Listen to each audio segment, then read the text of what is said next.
it's your girl Cheryl Lynn, and you're watching Sweep the League on Alamo City Podcast Network.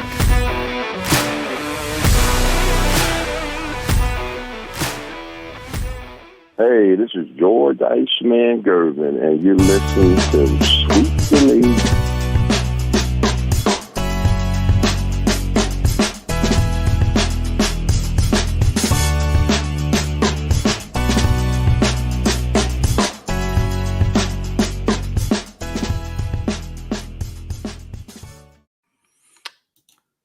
Welcome to Sweep the League, and I'm feeling a little down right now.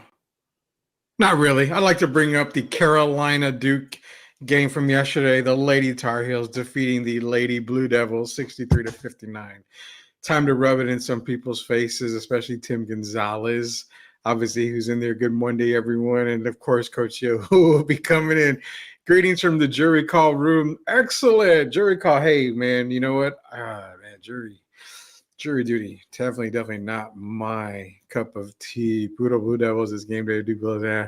Tar Heels still suck, but the Tar Heel women got the win, Tim. That's all that matters. It is Sweep the League. I'm going to be joined right now by Coach Gio. Rock should be on here in a little while. He's going to be jumping on. Derek Gervin is out sick today. He's on a sick day right now, but he should be back on Wednesday. Let's bring in the coach himself, Coach Gio. You loved that. I opened up the show with that, didn't you? Really, nobody cares. Oh, but when Carolina loses to Duke, everybody cares. Nobody cares. When Carolina loses, period, everybody cares. It's just I can't show a Duke Blue Devil loss. And oh yeah, nobody cares. Nobody cares about Duke. No, I mean, I didn't lose any sleep last night. Rudy, did you? I didn't lose any sleep whether they had won or lost. I wouldn't have lost any sleep. No, look, I mean, good win for the Lady Tar Heels, but honestly, I know you were hoping you were hoping that I was more upset that I would come in here throwing stuff. I get the Tar Heels suck all the time to start the show by Tim, and I love it. I love that. It's just their fan. Their fans could be a bit annoying. I follow a few Tar Heel fans, not just you, Rudy, on Facebook, but to my defense, I'm not annoying. No, really, I'm not. No, there's some of the Tar Heel fans that I follow. They're a bit obnoxious. Yeah, neither of them are going. Yeah, they're not going to win the national championship. I mean, hell, Carolina and Duke ladies, they're not even ranked. So there's no way they're going to win the title. Even at that, college basketball for men, I don't have the Tar Heels winning anything. I don't have Duke winning anything. I actually have Arizona winning the national title this year. So, I mean, needless to say, man, I'm not picking Duke or Carolina to win anything, period. You all right there? You adjusting everything? I don't want to naked pic of Gio or anything in the background showing Mariners. Come on, man. Hey, we got to talk baseball this week, actually. That's going to be fun. Who is it? Rodriguez? It is Julio Rodriguez? Yeah. Nice. Well, man, we got on for an hour. Rock's going to come in later tonight. Let's see. Hold on. Tim says, I got an idea for the show. In honor of March Madness, the show should do a hip-hop bracket. You want to do a hip-hop bracket? Well, you know what? You want to do a music bracket? We can do a hip-hop. We got four sides. Hip-hop. We got rock. We got R&B. And then pop or country? That would be awesome. You can throw country in there a little bit. Country? I think some of those college teams are definitely a little country. We can do that. Tim, that's a good idea. We'll actually consider doing that. I know other people are doing their own brackets on other shows, so we'll do something different here for Sweep the League. But nonetheless, man, weekend had a lot of stuff going on, actually. We saw the Warriors get blown out by 52 by the Celtics. Good Lord. I mean, it's kind of sad when Steve Kerr takes out his starters at halftime and says, F it, y'all aren't playing the rest of the game. Well, Rudy, it's kind of a full circle moment, right? I mean, when the Warriors kind of started this run, they were blowing teams out. They were shooting threes, all that. Now everybody shoots threes, Rudy. Everyone's piling up from the three-point shot. I mean, I saw Oklahoma City last night versus the Suns, and there's just so many threes being hit, and it was just one of those things where, yeah, I know, right? Chris Gonzalez just scored again. Jesus. So, yeah, the Warriors, I thought they could make a decent run. No. The wheels might fall off, and they could potentially miss the playoffs. No, I think they'll still get in, but No. I mean, so it's funny because it's weird because Tatum and Brown outscored the entire Warriors team in the first half. I mean, I think they had 42 at halftime. The Warriors had 38. So that just kind of to show you, man. No, they had a good game. Unfortunately, not to bring up betting, but unfortunately, Brunson from the Knicks went out and he didn't score any points. I lost money. But listen, Warriors, you're not done. Rudy still thinks you can make a playoffs, right? Rudy, we need that soundbite. Playoffs. We have it, but I okay. can't see it. We got copyrighted by YouTube. So Serious, Rudy? Us? we got copyrighted for playing sound bits and stuff. So Kawhi Leonard even? I was told that The Arms of an Angel by Sarah McLachlan was one of the reasons why we got copyright issues. I think it's the song. Yeah, it's probably it's a song, but it was also some of the movie sound bites and everything that we did. Apparently it was a lot of stuff. So I was asked nicely not to do that. So it is 2:09 in the afternoon and YouTube still sucks. So that's all I'm gonna say about that. Rudy, don't give the Alamo Sportscast 3 strikes. They're out.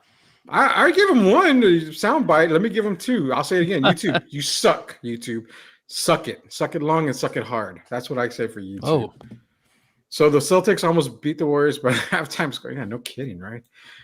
And Derek Irvin, Derek's going to be in here in the chat. He says, "Good afternoon, gentlemen." Derek, good afternoon, man. Get better, man. We definitely Derek, man, back on Wednesday. I didn't know that Rudy gave you sick leave. What is this? First you got a shirt, now you're getting sick leave pay. I mean, what? So Derek has hours and PTO hours and sick leave from the radio days, which you weren't a part of the radio days, but now you have to start. Well, over. I did make one appearance. You did. And apparently I said the word damn, and I kind of got in trouble a little bit. But we got in trouble for that. Okay, so the radio days, man, we got in trouble for you saying damn. We had some guy call us from the toilet, and that was one to remember because you hear the echo in the background, and he's just talking about either the Cowboys or the Spurs. But it was funny because Rock knows the guy, and he called, and I just hear this echo in the background, and I'm like, "Are you calling from the toilet?" He goes, "Yeah, I'm taking a shit right now." Like, oh, dump that thing. We had so many problems, and then there was a whole episode where Rock and Derek were talking about, or no, it was Rock and maybe somebody else. Rock for sure. We were talking about strip clubs, and that whole show basically just got red flagged. So we were getting in trouble left and right when it came to being. I guess my word was probably the least of the words. Oh, you were a slap on the wrist compared to a lot of the stuff happened on the radio show. And that's probably why we're not on the radio anymore because we couldn't keep that part going. How about them Spurs? Man, we'll get into some Spurs talk. Let me do the cheeseman. We'll do the Spurs cheeseman real quick. This says Sweep the League. Give us 1 second.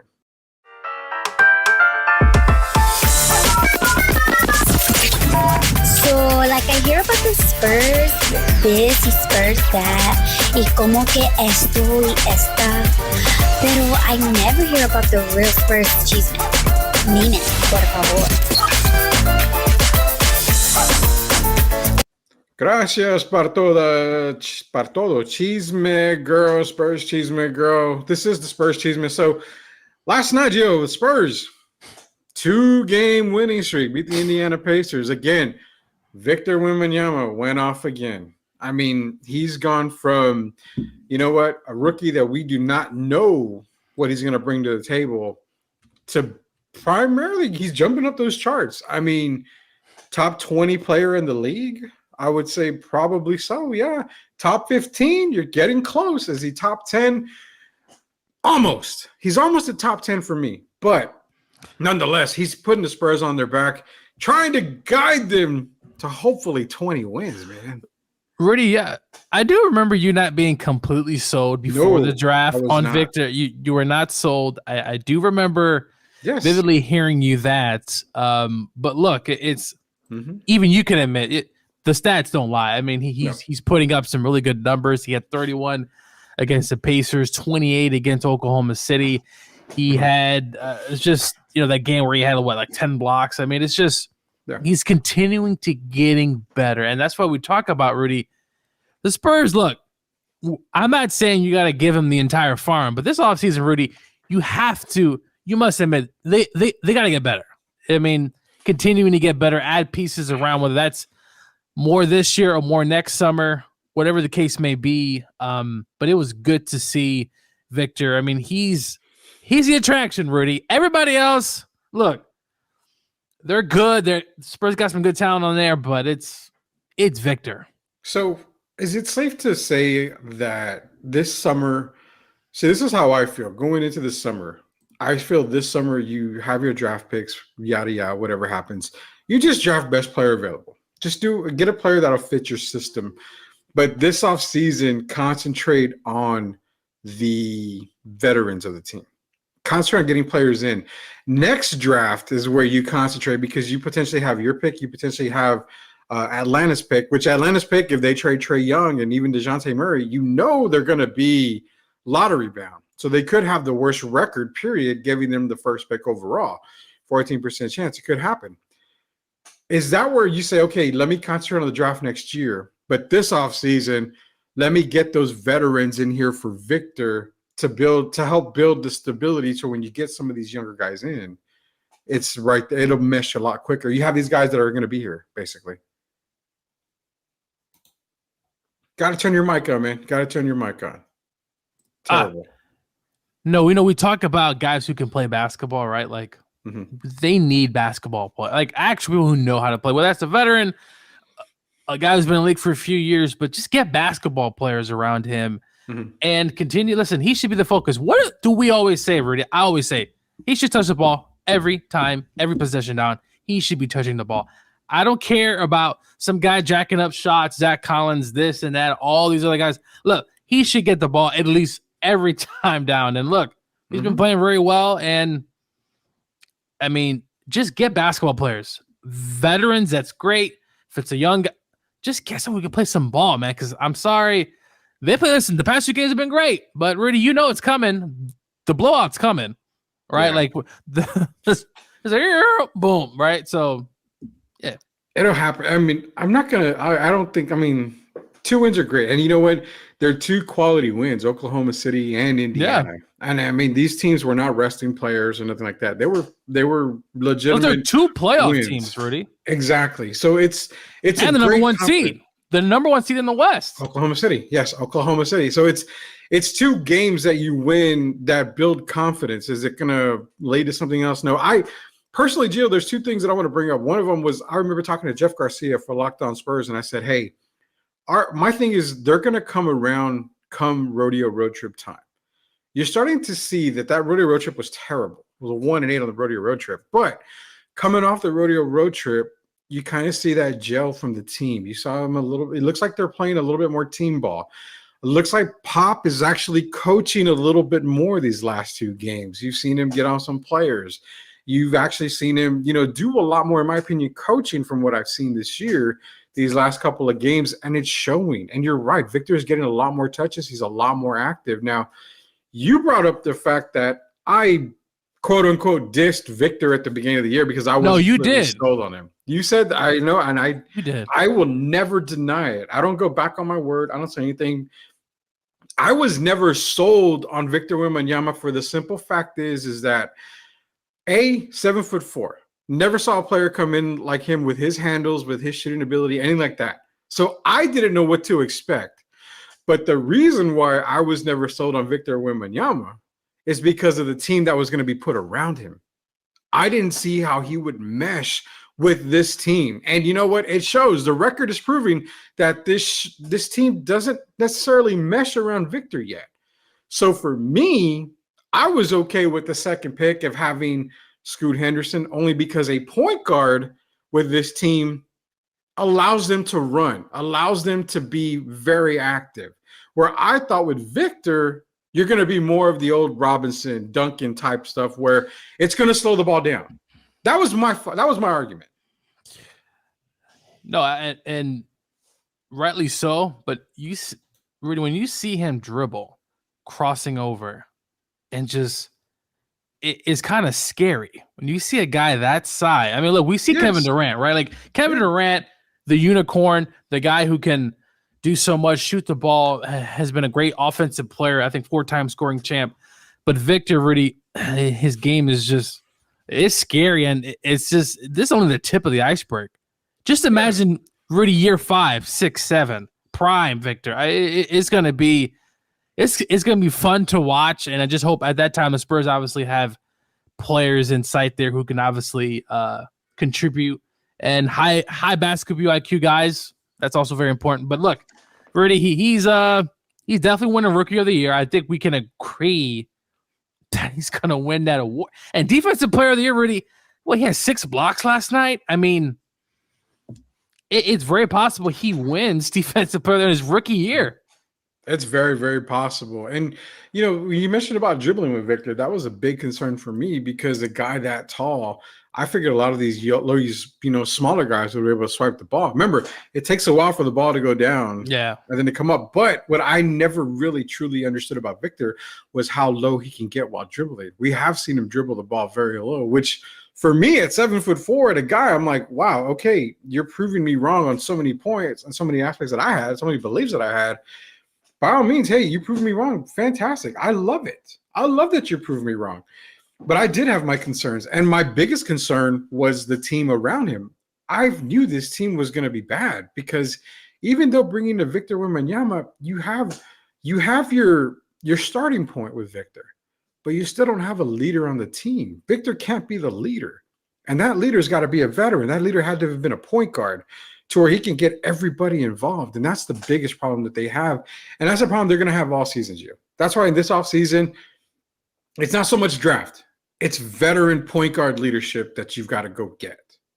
It's got to be that. I don't see any other reason. I don't see any other thing as to where they need to go. And that Trae Young, I get. Trae Young would be a really good fit with the Spurs, but it has to be any type of point guard out there. It's any, I think I had a conversation. I forgot who it was. One of the Spurs fans on Twitter says Mitchell, or would you rather have Trae Young? I would rather have Trae Young, but hey, whatever star you bring, I'm fine with, whether that's a point guard or obviously a shooting guard. And they can find a way to fit 2 of those guys. That'd be obviously great because Mitchell doesn't seem like he's going to be leaving Cleveland. So, but yeah, no, I mean, a point guard, ready, whoever it is. It's not who the guy we have now. That's all I'm going to say and be nice. So Derek's in here. They need to make serious moves over the summer. Victor wants to win now, and they must make it happen. Start with Trae or Donovan Mitchell and bring a young player in Jalen Williams Miller. Yeah, I mean, it's going to Trae's probably the number one guy they're looking at, and that's kind of where I get it. Am I a huge Trae Young fan? I'm not a huge Trae Young fan. I mean, the kid can shoot. He can score. He can actually dish the ball. You're going to lose some. People say you lose some on the defensive side. I think he actually can be a pretty decent defender. But again, Trae, it's whoever you want to bring in. That's not an issue. Chris Gonzalez, we need players that can score when Wemby and Devin is not in the game. That's key too. But I think where you're seeing, that's kind of what Keldon Johnson is going to. He's coming off the bench. Get a little bit more help to play with Keldon coming off the bench. I think you'll have a nice rotation. 6, 7, 8 guy off the bench would be perfect for the San Antonio Spurs again in the offseason. Spurs won because Michael Jimenez is in the building. Seriously doubt that. Nobody really knows when Michael's in the building or not. So we don't even know when Jimenez is in the building. I know he's in the building in the mornings, but that's it. So we don't even know that. Derek is Jaden Williams type, so Victor can play the 4 or 5 if they keep Collins. I don't know if they keep Collins beyond this season. It's almost like I don't see them keeping Collins at all. Do you think he comes back, or do you think they even retain him? Nah. I always seem to be talking crap about him, during these podcasts. I wouldn't really bring him back. Listen, Jaden Williams, he can shoot. He can ball, Rudy. That's a player right there. So 100%. Hell yeah, he can. He definitely can. And I like that. Yeah, as Derek's saying, bring basketball players. Bring guys who can play. Guys who understand their roles. Obviously, it's hard in today's NBA. Just there are a lot of stuff, and guys want to do their own thing half the time. But these last 2 wins against the number 1 seed in the West, and obviously a Pacer team, who, by the way, like I said, I went to the game here in Indianapolis. It was one of the worst games I've ever seen up close. Whether it's football, baseball, hockey, whatever the case may be, one of the worst, if not the worst game I've ever seen live. But I was screaming Victor's name, so it was a great experience to see him up close. But good 2 wins, and I can't wait for the offseason. Just can't wait. I know. It's like I want to fast forward this season to get to the offseason because I think that's where you're going to start to see If the more. Spurs don't do anything, I know what's going to happen in San Antonio. It's gonna feel like a bomb went off. Honestly, and Tim's right, man. I'm on the Klay Thompson bandwagon. I think you can get him pretty cheap in the offseason. It surrounds Victor because if you were to go get a Trae Young and a Klay Thompson, that sounds really good. That's a damn good offseason. I don't give a shit what you do in the draft. That's a good offseason. Yeah. That's definitely a good. Christopher Leha, what's good, fellas? It's been a minute that I've been able to watch live. Y'all keeping it a $100. Hey, man, Chris, appreciate it. Funny that Chris comes in because we're going to come straight to our first commercial break. It is Coach Gio. It is Rudy Campos Jr. Sweep the League. Derek Irvin will be back on Wednesday. When we come back, man, we're going to talk some a little bit more NBA contenders here. Also, NFL Combine. I saw everybody hyping everything up and everybody's going crazy over a certain player. But again, if you drop this leave Caleb alone. You are a moron. I'm not even talking about Caleb, but we're going to get into that as well here when we get back. NFL Combine Talk. We'll be right back. MCS General Contracting. MCS General Contracting, more than 30 years of combined experience in concrete placement. They are the best in the business. Honest pricing, high quality work. They get going on house foundations, driveways, concrete patio decks. If you want to extend the deck, extend the driveway. If you're a business and you need to put together a slab, a parking lot, or other concrete placement services or sidewalks, reach out to MCS General Contracting at 210-774-9155. They're confident in their skills, so give Chris Leha over at MCS General Contracting a call at 210-774-9155. And thank you for being a sponsor of this show. Appreciate it, MCS General Contracting, Chris Leha. 100%, man. You do a fantastic job out there. Thank you for supporting the shows here at the Alamo City Podcast Network. Again, if you want to subscribe, go to YouTube, search Alamo City Podcast Network. Subscribe. We're trying to get to 1,000 subscribers. So if we get there, we'll be doing some crazy, crazy stuff there. Love it, love it, love it, man. So again, we're talking Klay, Young, and Wemby. That'd be an awesome thing. Tim, I like that. See, Tim, Derek Irvin agrees with you. That would be a really successful offseason. Cooper Flag in 2025. That's what I'm saying. You got to keep that Hawks pick because they're going to be a lot of rebound team, and I think they're going to be one of the worst teams in the league. So chances of you getting Cooper Flag that summer definitely would be good. Klay, Wembanyama, and Trae would be really nice. That would get the ball rolling 100%, man. So contenders, man. Beginning of the season, before the NBA season started, Gio, I had two teams. I picked Denver out of the West, which is still looking pretty good. And I had Boston out of the East, and I took Boston to win the title. So legit or not legit on those two? Or do you see anybody else coming up that you'll be scared? Now, Oklahoma City is another one, but I think the lack of big men for Oklahoma City is going to kind of come back and bite them in the butt. But we'll see. Yeah, I hate to bring in age, but look, this is a team that really hasn't had a lot of playoff success, right? So they're young, kind of that first trip around. It's going to be interesting to see what they do. But look, watching the game last night, Rudy SGA, man, that is such a phenomenal player.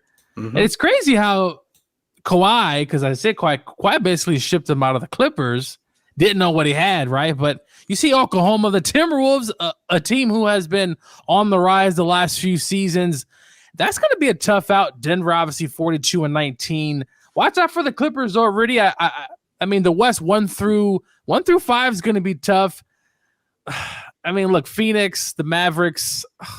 The Mavericks should be better than this. But according to the West, Rudy, I'm not going to shoot you down and say not the Nuggets because they've won 6 straight. They've been on a roll, and they've been playing very well. That team's starting to come together. This is the time of year, Rudy, where you see teams start to pull away, separate. And also, I think you might see the Spurs win more games. I mean, it's towards the end of the season soon, Rudy. You know how some guys are. They're thinking about Cancun in the offseason, right? Thinking about some different vacation plans. So, but no, in the West, give me Denver, the Clippers. I like the Clippers here at this spot. The Timberwolves, I really want to push hard for the Thunder because I think, man, but they remind me of the Memphis Grizzlies a few years ago, right? A young, hot team, Rudy, right? Coming onto the scene. And where is Memphis right now? Now, obviously, they lost their best player, but Memphis is 20-41. So But in the Eastern Conference, Rudy, you know, I talked about the Milwaukee Bucks, and I know, you know, you said a lot of stuff. Don't look now, but the Bucks have won. They've won 5 straight. They're 40-21. Though Boston right now, Rudy, it's the cream of the crop. I mean, what they did last night, that team is rolling, and whoever comes out of the West, you know, I suppose it's going to be probably a 6-7 game series. Unless though Boston's humming so high, Rudy, that they're sweeping or beating teams in 5 games in the East, and by the time they come to the finals, it doesn't matter who it is. It could just be Boston's year. I think, and the reason why I took Boston because I mean the holiday move, man. I mean, you got to understand. You already had Derek White. I mean, you had a perimeter defender. You had a guy that could score. He fit perfect with Jaylen Brown and Jason Tatum. Porzingis is in his own there. They've got great bench play. I mean, you would think if you didn't have a good bench, and I know the starters were pulled yesterday for Golden State, but if your bench was weak, they wouldn't have been able to kept that lead the way that they did. I mean, yesterday just showed how Boston can really rise to the occasion, and that's why I picked them to win the whole thing this year. They were my pick to win, and there would be a Denver-Boston series. But I think also, Gio, I mean, if you're looking at the East, man, you've got so many beat-up teams. Cleveland's beat up. Now New York is beat up with the Brunson injury. I mean, Philadelphia with no Embiid. It's safe to say this, man, that I get Milwaukee the second best, but Orlando could be upsetting a lot of these teams because they're healthy right now. We know telling which teams are going to be healthy in the East. They're 8-2 in the last 10. They've been playing very well.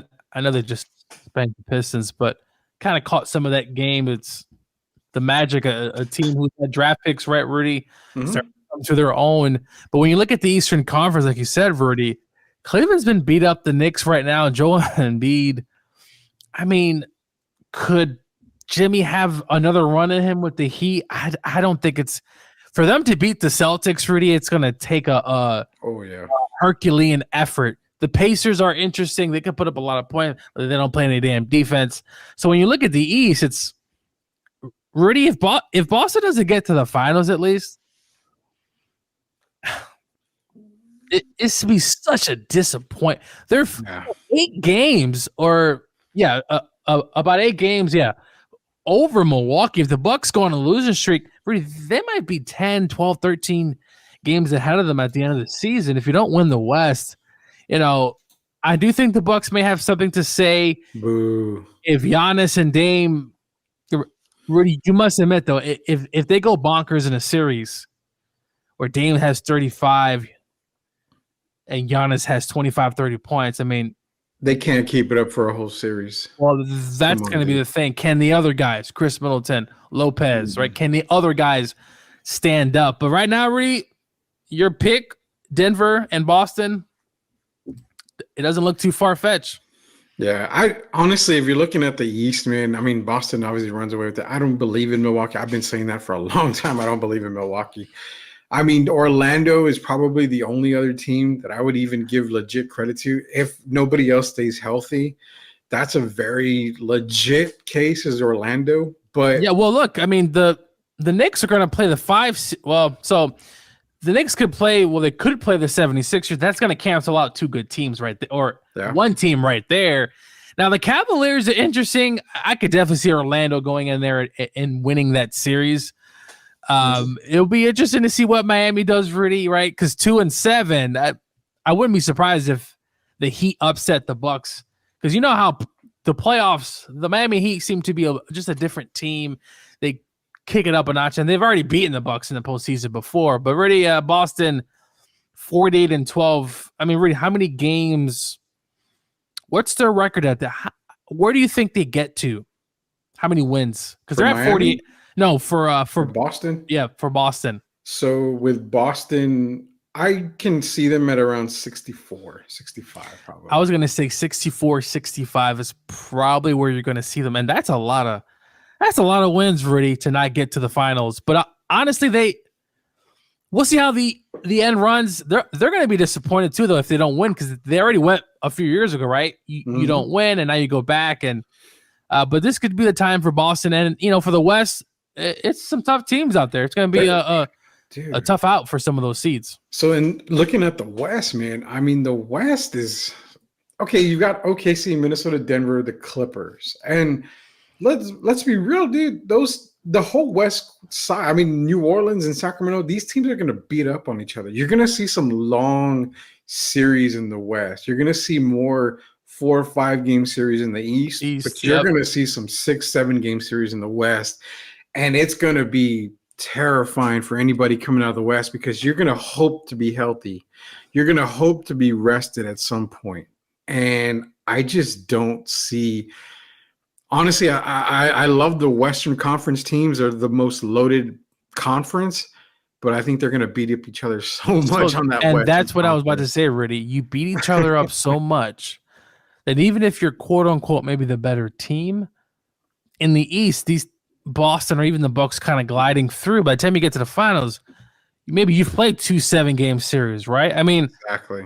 You got the Sacramento Kings here. If the playoffs start today, they'll play the Pelicans. That's probably going to go 7. Those teams are so evenly matched. Look at Dallas going on the road to Oklahoma City. You can't tell me that Kyrie and Luka couldn't beat the Thunder, Rudy, in a 6 7-game series. I could definitely see now they have a lot of issues both on defense, but nonetheless. I mean, look at the Lakers, right? If the Lakers could get in, I mean, look at the Jazz. I mean, they're at number 11. They've kind of been up and down this year. They're terrible on the road, absolutely horrific. But the West, really, they're all going to beat each other up. And as Derek said, 65 wins. That's probably going to be for Boston. But here in the West, Rudy, Oklahoma City. How many wins does the number 1 seed get? It doesn't have to necessarily be Oklahoma. What are you thinking here? So Boston will be the overall number one one seed. I think at like 65 was what we were saying. 64, 65 wins. In the West, I think if I'm looking at it, can we legit say 56? I was going to say 55, 56. That looks like that's going to probably, because they're all going to play each other, right? So yeah, they're all going to beat up on each other. They're all going to beat up on each other. So, yeah, and that's the thing. Their home record is 29-3. Boston, like Derek is saying. I mean, that's what I'm saying. If I give one team a chance in the East, it's going to be Orlando, and that's it. And I don't even give them. I give them a fighting chance, but not. Yeah, there's still also another young team, right? And not a lot of very young. Rudy, and let's say it's hard. Celtics got the number 1 seed. Yeah. Who's the 8 seed team that you think, in the perfect world, that you have the matchup? What team do you think gives the Celtics that first round toughest matchup? Right now they're playing Indiana, right? So if Miami drops to 8 and they play Boston, I would give Miami a legit shot of upsetting the Celtics, only because you and I know we love March Madness. Miami is always that Michigan State team or UConn team where they just kind of come out of nowhere and start winning. They've had an up and down season, but they just tend to just keep passing. Tom Izzo gets Michigan State to the Final Four. You're like, how the F did you get to the Final Four? We didn't even know you guys were still in the tournament. Like, that's the team, Rudy, because Indiana, their defensive issues, the Bulls, no thank you, and the Hawks, whatever. But that's the one team. And who knows, really, Miami could purposely try to get that 8th seed. Yeah. And that's a team that, honestly, I wouldn't love playing in the first round simply because just that mentality, right? That Spoelstra and what he does there, he gets the most out of that. Rudy, you talk about a coach getting the most out of their talent. Yeah. There's some good coaches in this league. Eric doesn't get enough comments about how great of a coach. He gets the most out of his players. Celtics, he in the first round, get your popcorn ready, because I think that could be, even if it's a 5-game series, Rudy, it's going to be a fun 5-game series. And Derek's got Indiana, and he says because they can make it a track meet. Yeah. And it's a good point. I mean, you could run Boston out of the gym, but I think with Boston, they're a lot they're a lot more controlled than I think Indiana is, and that's just my opinion. But we've got The Rock online. What we're going to do is we're going to take a quick commercial break. Rock wanted to jump on, and he wanted to brag about how good the Texas Longhorns were at the Combine, which I'm going to give him his 5 minutes of fame here because to me, Texas was just Texas. And we'll get Rock here on the flip side. This is Sweep the League. Coach Gio, Rudy Campos Sr., again, all part of the Alamo City Podcast Network. Go to YouTube.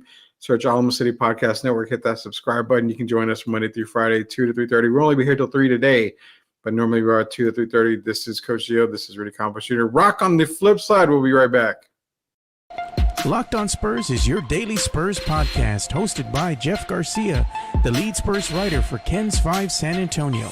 Jeff has a healthy plethora of guests all the time on the Locked On Spurs podcast. You can also follow Jeff on Threads at Jeff G Ken's 5 SA. You can also follow Jeff on Twitter at Jeff G Spurs Zone. So make sure you go ahead and give Jeff a follow not only on Threads and Twitter, but also on YouTube at youtube.com/@Locked On Spurs. This is where you're going to be able to find the replay of the Locked On Spurs podcast. Make sure to like, subscribe, and share. That is Jeff Garcia. He's the Locked On Spurs, part of the Locked On Network.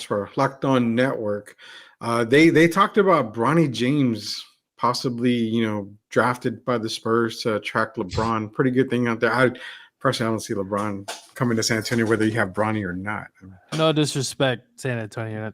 You're not getting LeBron James. I said it. You're not going to get LeBron James. I actually come out on the Locked On Spurs episode tomorrow. It's going to be released. Be sure to check that out. Let us know how we did.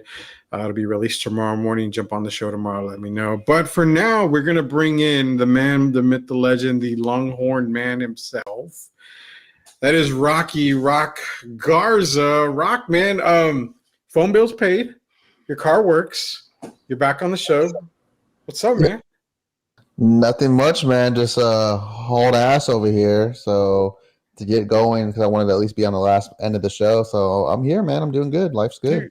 Dude, I want to bring this up before I get into your Longhorn takes because they were the greatest team ever assembled at the Combine, according to you and other people that I saw. But remember that time on the radio where your friend called in and he was taking a dump while talking to us?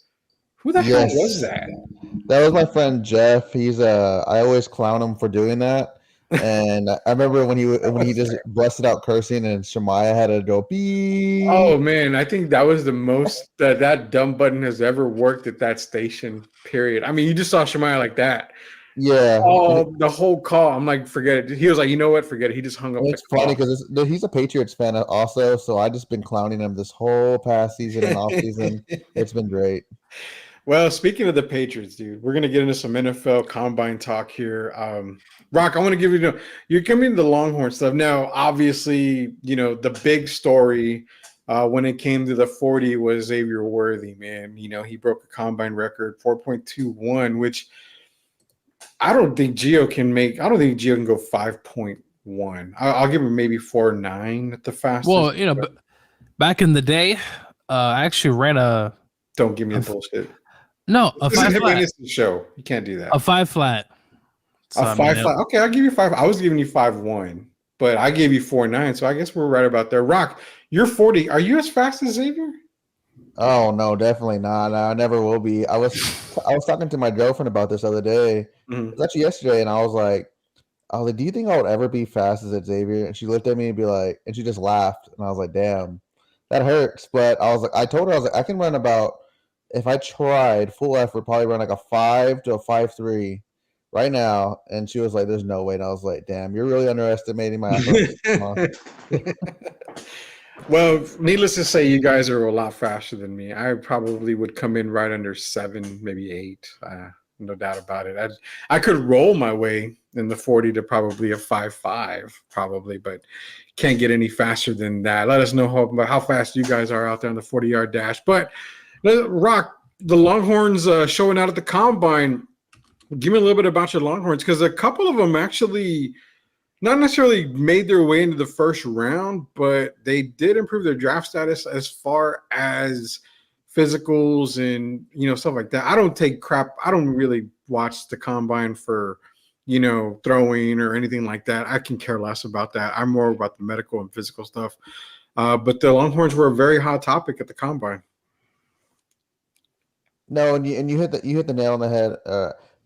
So I think the one Longhorn who made the most money out of all of them was arguably Brian Murphy. I Yeah. think he had a stellar combine. People knew what he had going in, but just seeing a big man move like that was absolutely crazy. I would be so scared to be seeing Byron Murphy come after me like that. He's weighing 296 and just running just under 5. So that's pretty scary. But I think all the Longhorns had a solid combine. Before we jump into the star guys, you had a guy like Christian Jones who was somewhat shaky in college. He had it on and off seasons, but I think he after his performance, he elevated him. Maybe a respectable 5th round or so. Mm-hmm. The one guy I didn't want to see run and do most drills was Jordan Winnington. Love Winnington, but he always dealt with hamstring issues and just injuries. So I'm hoping that's not going to be an issue for him. Yeah, that's the thing, is the injury part on all that stuff. Chris Gonzalez is in here. So you're saying the T-shirt champs performed well at the combine? Go Horns! Yeah, the T-shirt champs, they performed really well at the combine. But nonetheless, I mean, really, I don't even know if there was a Longhorn I would say that would even have made it in the first round on my mock drafts. Maybe Murphy, I think, at the end of the first round, but. The Longhorns, I mean, was there any chance to maybe one of your mock drafts where you would see a Longhorn get in the first round? No, I mean, I think the one guy who may elevated himself that teams are going to ooze over is Worthy, the big playmaker guy.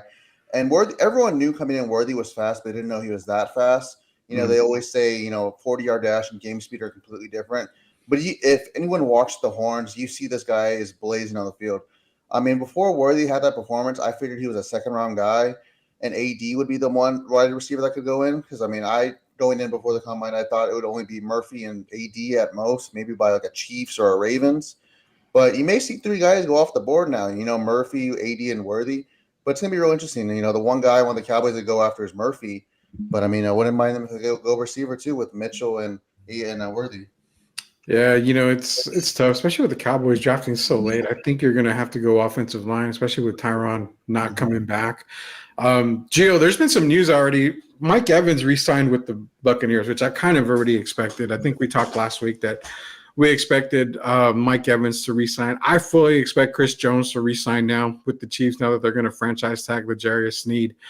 One guy that I'm kind of getting sold more on going back to his team, I'm really feeling that Kirk Cousins is going to stay in Minnesota next year, and they're going to take off Kirk Cousins off the free agent, off the free agent list, basically, which opens the room for Justin Fields. Now, I see Justin Fields being. It's kind of weird, man. We talk about this every damn week, and it never changes, and it seems to change every day. But now it's more than likely that you're going to see Justin gone.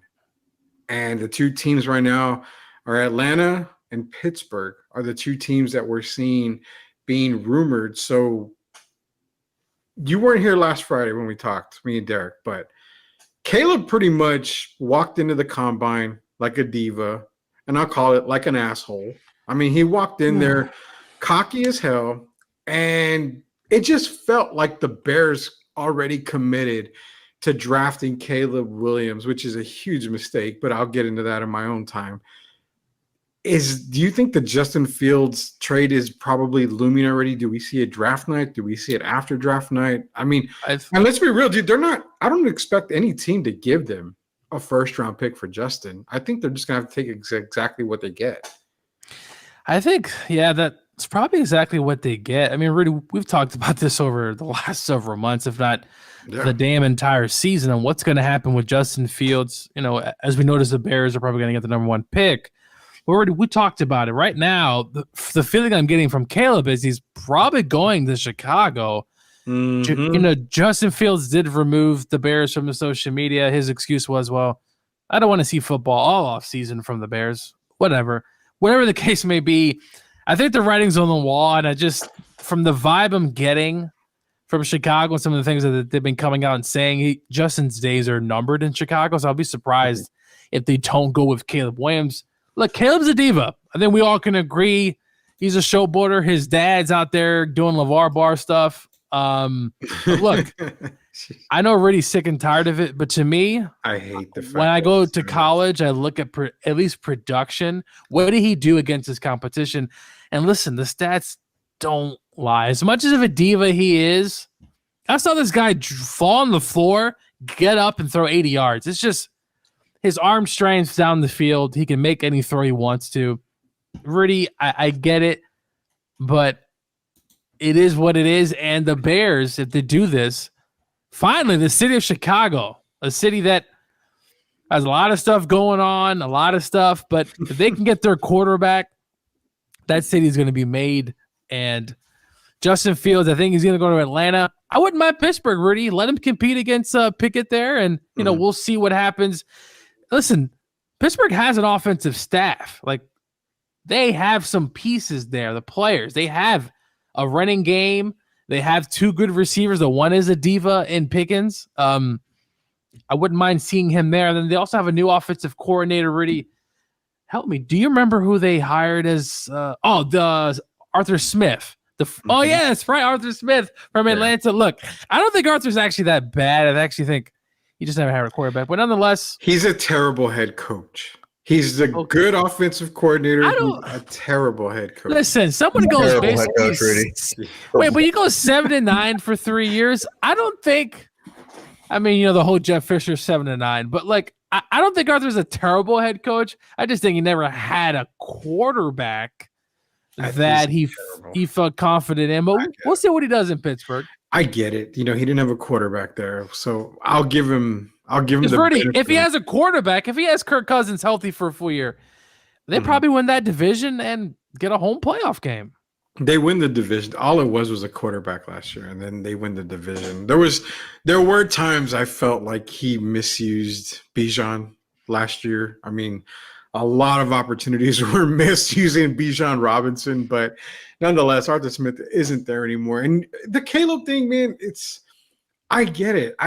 I told you a million times, Gio. I see the talent, but I just don't incorporate it to NFL standards at all. I mean, the talent is there. You're talented enough to get drafted. You're talented enough to play in the league. Doesn't mean you're actually going to do good in the league. I mean, this is my fear. You draft Caleb Williams hoping he's CJ Stroud, but really you get Joey Harrington. Oh, come on. Joey Harrington, Rudy, stop it. That's so unbecoming of you, Rudy. Stop it. No, what do you get? What's the worst that Caleb Williams can be? What is the worst he can be in your opinion? I mean, he's not CJ Stroud. Okay. If he's not who we think he is, who can he be? He could be a poor man. Don't even give me poor man. That's bullshit. Don't give me poor man. I'm talking. I don't know. I look, because there is more concerns, or actually, there is more likely for him to suck in the NFL than there is to succeed. Don't just hear it from me. Listen to everybody this weekend, man. You have Merrill Hodge comes out. You have a lot of GMs that are really concerned about Caleb Williams, man. Rudy, look. The draft is one of those things. The combine, you never know. At the end of the day, you never know. Look at Orlando Brown. Go look at his combine. It was terrible. Yeah. It's terrible. The combine's good for one thing, brother, and that's evaluation. Physical evaluation. It has nothing to do with workouts. I don't care if you can throw the ball 60 miles an hour. I don't care if you can throw the ball 80 yards down the field. When there's nobody rushing you, you don't have pads on. Even receivers catching all these balls, making great catches, it's a drill. You don't have a helmet on. You don't have – I mean, there's so many factors. That's why the combine is a waste, bro. It's a lot goes into it. There's guys who've done great, and then they get to the NFL, they're terrible. Listen, I know I hype up Caleb, and I'm gonna be the fall guy if things don't go well. Everyone's gonna blame me. But look, I sure hope so. You don't let me live the Daniel Jones shit down. You will never the Caleb thing. But like, there are also some good surprises, Rudy. I thought Joe Milton had a good combine. He threw the ball very well. He had that 75-yard bomb. Mm-hmm. He's an interesting kid. There's some a lot of good. It's good to see guys that you don't always hear about, right? Like, man, like that guy had a good off. Man, if he gets in a right team, right system. I thought Spencer Rattler did not have a good combine. Look, it's just a combine at the end of the day. You never know. Yeah, Rock, bringing up Milton, man. I was gonna say before you get into your point, I see the Cowboys drafting a QB somewhere late in this draft. I circled Joe Milton for the Cowboys in one of the first, like maybe 4 rounds, possibly. I think he would be a tremendous fit. If not, do you see another guy that they could go after? Or if not, give me a player for the Cowboys that you would like them see them draft, because in the first round, I think they've got to go offensive line. There's if they have anybody else's offensive line, you need to send Jerry to bed and not wake him up till Monday morning. No, one quarterback I'm enamored by is Spencer Rattler. I know he may be rising up draft boards quickly, so I don't think the Cowboys will pull that trigger so early. But as mentioned, I love a Byron Murphy. But they really do need a running back. If they went second or third round on a running back, I know running backs can go, a little later now. I do like, Trey Benson, but that's going to be, too high for what they want. You take a risk on Jonathan Brooks in the third round. I mean, you're still taking that risk with his ACL, but the doctor who did his surgery was the Cowboys doctor, so they have inside track. But I do want them, one running back that I'm really eyeing that I have a feeling that he's going to have a pretty good career is Braylon Allen out of Wisconsin. Big back. Those Wisconsin running backs are always just fitting the mold for what you want in a running back. I really like him. Receiver-wise, I want them to go late. I know it's UTSA's own, but I really love Josh Cephas. You just saw his production, what he had in college. I feel like you can get him late. Can be, a good wide receiver 3 or 4 type of guy. I know we're looking for that wide receiver 2, so whether they address that in free agency or not. But it's a lot of mock drafts on what the Cowboys are wanting. Like I mentioned earlier, I wouldn't be surprised if they go receiver. Jerry's known to make those big splashes. But with the Tyron, Smith news, I wouldn't be mad at an offensive line selection. I mean, you need to solidify that line no matter who's going to be behind center, whether it's Dak or whoever's in the future. I don't want them running around like Caleb Williams at USC. Yeah, man, and wide receiver is a really big position in this draft. I mean, you've got tons of wide receivers. Xavier Leggett out of South Carolina is another guy that I was waiting to see, his time, but also his evaluations, man. The wide receiver, probably 15 deep, Gio, probably easily. I mean, legit. One guy that doesn't get a lot talked about, Gio, I'm bringing him up, and not because he's a Carolina guy, but I legit bringing him up because I see that if the Rams have to move on from Cooper Kupp, if they do, and they need to get somebody there, a 6'3" Dez Walker, I think fits really well with the Rams because you've got an explosive player like Puka Nacua.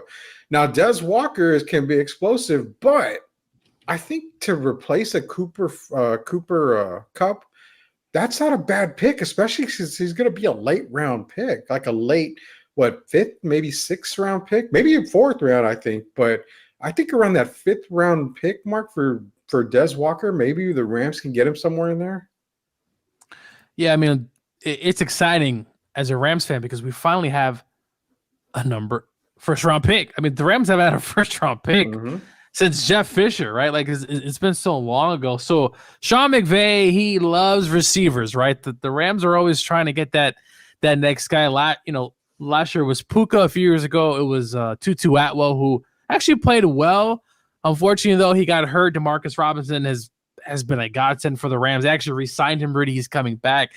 Cooper is kind of the guy, Rudy. I'm not sure what the Rams are going to do. You either get him to maybe take a little bit less money, or the Rams potentially could package him in a deal. I would not be surprised.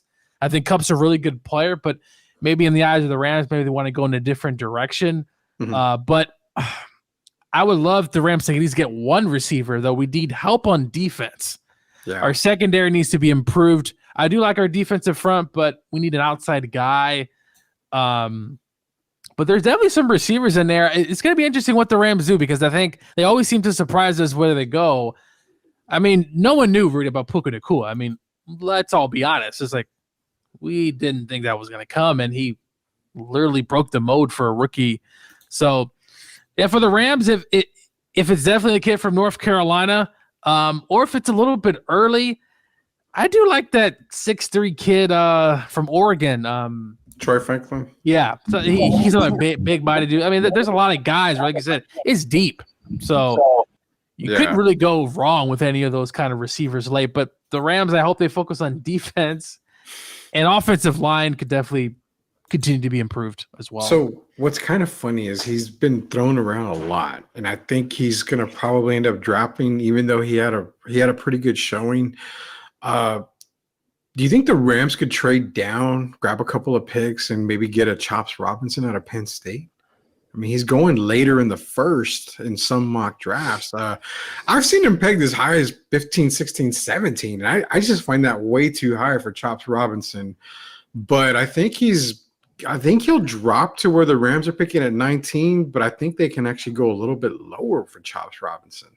No, I think that would be a perfect fit. I mean, the one thing that we saw in the Lions game was the Rams didn't have a pass rush. We couldn't get to Jared as much as we would like. The Rams have good interior guys, right? Colby Turner had a fantastic rookie season. Obviously, you have Aaron Donald, but Byron Young from Tennessee last year was phenomenal on the outside, but the Rams just need a little bit more, and they can find a way to get Chop Robinson. I would not hate that at all because, look, I'm not saying he's Micah Parsons, Rudy, but even if he's a quote-unquote poor man's Micah Parsons, I'll also take that too, right?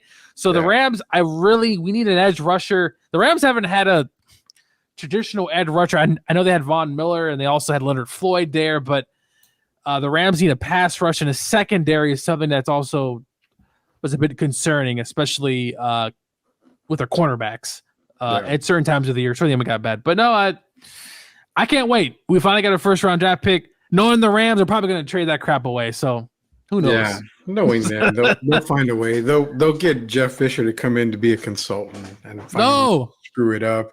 All right, before we go, man, for Super League here, quick question, just simple yes or no: are the first 3 picks going to be quarterbacks? We'll go to Gio first. Will the first 3 picks be quarterbacks in this draft? Yes, I can't say enough. There's going to be at least one. It's either Caleb.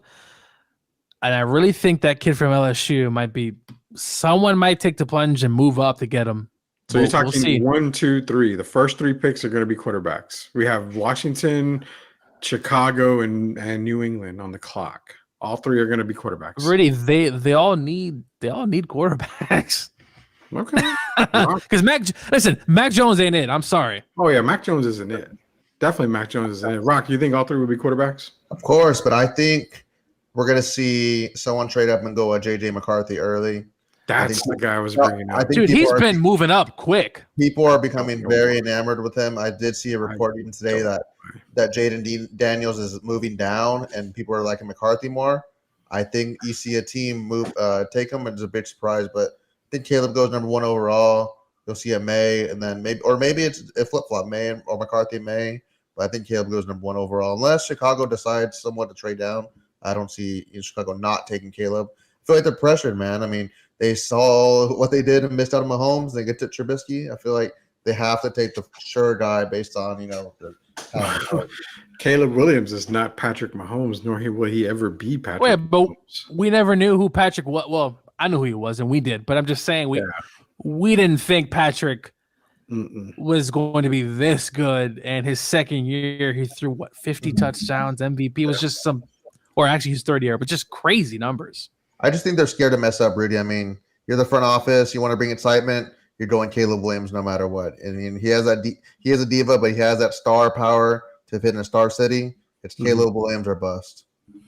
It's going to probably end up being a bust, but I bring up McCarthy. I'm glad you brought up McCarthy because that's what I was going to talk about. He's going way up the draft boards, and I don't know why. Well, I've seen some mocks that the Rams could also be weirdly interested. I'm just trying to say this guy threw some games, he threw 10, 15 passes. I think it's because of Harbaugh effect. That's probably what's happening. Harbaugh's putting little seeds. Oh, he's great football IQ. Okay, he can run a little bit, but I don't know about that. I mean, we'll see. I hate to judge too early.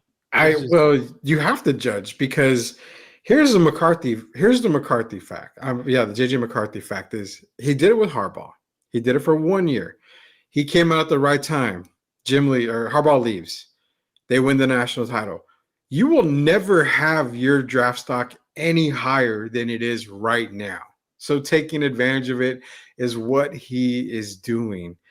JJ McCarthy probably should be ranked number 9 and all the quarterbacks, if not lower. I have Joe Milton. I have Spencer Rattler. I have Michael Pratt way ahead of JJ McCarthy. I mean, truth be told, I would put Jordan Travis ahead of JJ McCarthy.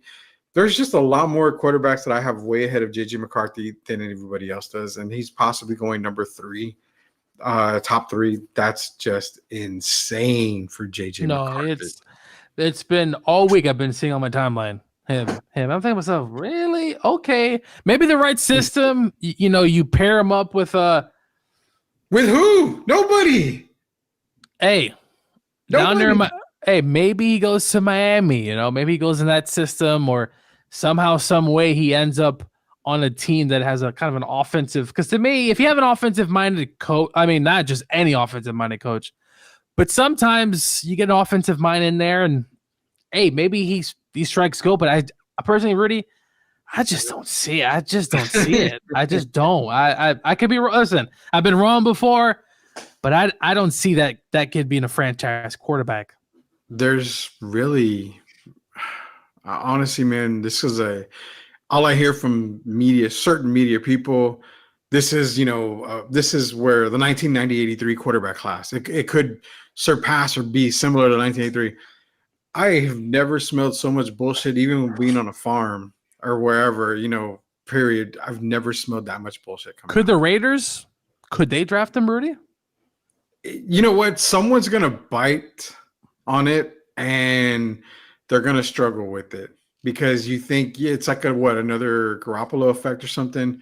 He may look good from time to time, but he's never going to win. He's never going to be that. And if he has any success, it's because of who his offensive coordinator is, a quarterback whisperer. That's why McCarthy would have success. And you saw Garoppolo go here, go there, and no success whatsoever, man. I wouldn't be surprised if Jerry pulls the plug over there in Dallas. Hey, Jerry bites. Jerry might bite on it. I mean, he wants to make a splash, and Rock says no, but Jerry tends to do that. Nonetheless, man, honestly, I'm going to give you my hot take before we leave here is that I have a legit feeling that the Patriots are going to go Marvin Harrison Jr. at 3.